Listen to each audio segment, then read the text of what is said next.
More often than not, I get a call from somebody who says they bought a home in Hamilton and now regret it. Not because the house was bad or because they don't actually like the city, it's because the neighborhood they bought in. And that matters way more than you might think. Not all homes are created equal, and the same goes for what area your home is in. You've probably heard the term location, location, location. And when it comes to real estate, it rings very true. Now, that doesn't mean if you can't buy in Westdale or Durand that you're doomed.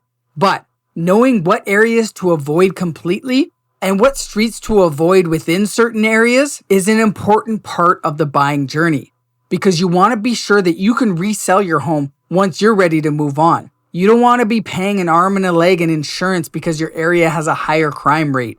I've even heard of people having a hard time getting their mortgage renewed at the rate that they expected because the appraiser flagged the area as high risk.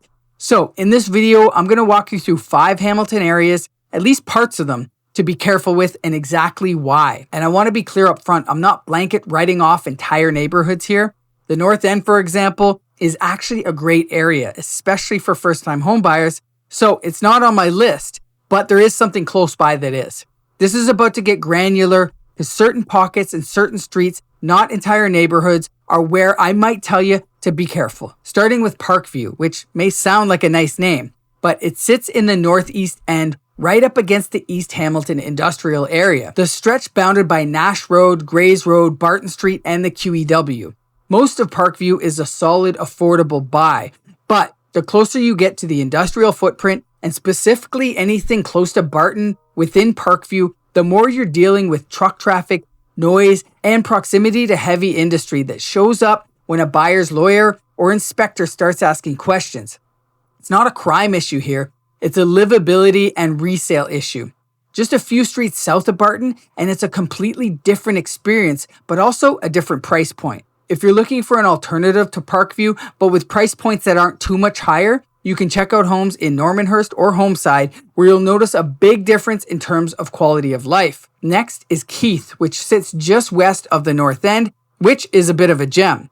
But Keith, which is bordered by Burlington Street, the CN rail tracks, Sherman Avenue North, and Wellington Street North, is not quite the place I would recommend.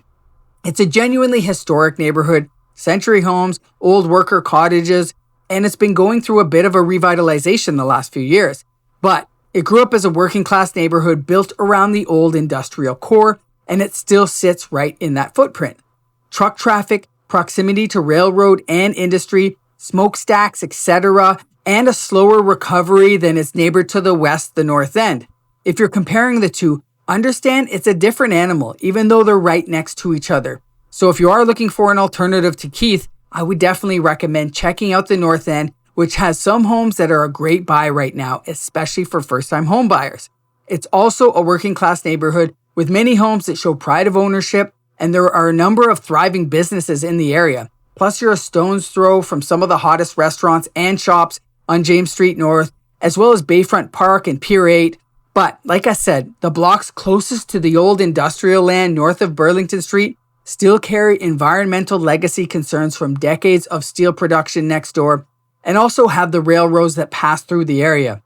Some people may not mind this, and they say they get used to it, but for some, it's definitely a deal breaker. I've talked to buyers who skipped a phase 2 environmental assessment to save time and money when buying, and it cost them a lot more when it came time to sell when the next buyer's lawyer asked for one. 2 streets over, no issue at all. And that's how granular that it can really get. Next on the list is Barton Village, and really anything along Barton or Cannon. Barton Street runs the length of the city, and so it's a main vein, and in certain areas, it's really turned a corner. There's real investment happening close to Ottawa Street, new shops, renovated storefronts, and so this isn't just about Barton Village. Anywhere in the lower city, if you're looking at a house that fronts onto Barton Street or Cannon Street, you're dealing with 2 of Hamilton's busiest, highest traffic corridors. Noise pollution, the constant flow of traffic, and more of the activity that tends to cluster on any high traffic commercial strips. And in certain pockets of Barton, more closely clustered downtown, you'll see some people who have certain things in common who tend to congregate there. And as you move further east towards Ottawa Street, it's nice, but in general, you're going to be on that main drag, and it can drag down resale value as well, because the next buyer notices the exact same thing that you're noticing now. One block off either street or south of Barton, and the whole calculation can change.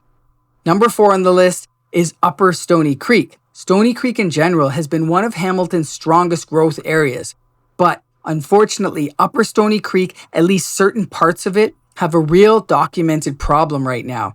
There's a GFL landfill on Green Mountain Road West that's been generating a real stink, and I mean that literally. Residents describe it as wet garbage, cat urine, chemical smell. The Ministry of Environment logged over 1,100 odor complaints in 2023 alone, and that number jumped to nearly 2,500 in 2025. There are now over 30 lawsuits filed against the company. So if you're looking at a house up there, ask when the smell was last reported before you fall in love with a house.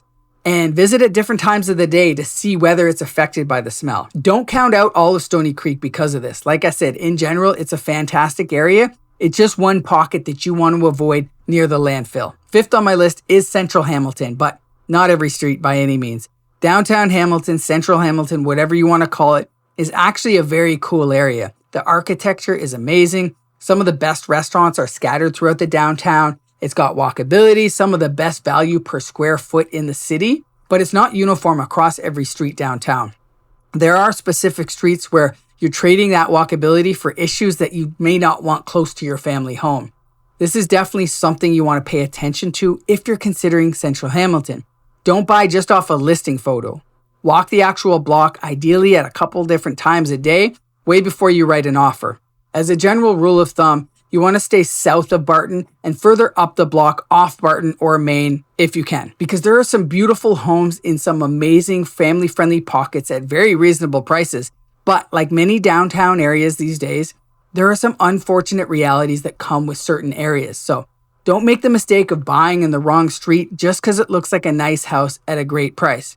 Work with an agent who can show you the difference. I put together a guide that breaks down some of the best neighborhoods in the city. You can get that below. And if you're not ready to book a call and talk about your move, feel free to shoot me a text. My number's below with any questions that you have. Because none of this means you should write off entire neighborhoods. Every one of them has streets that I'd happily put a client on.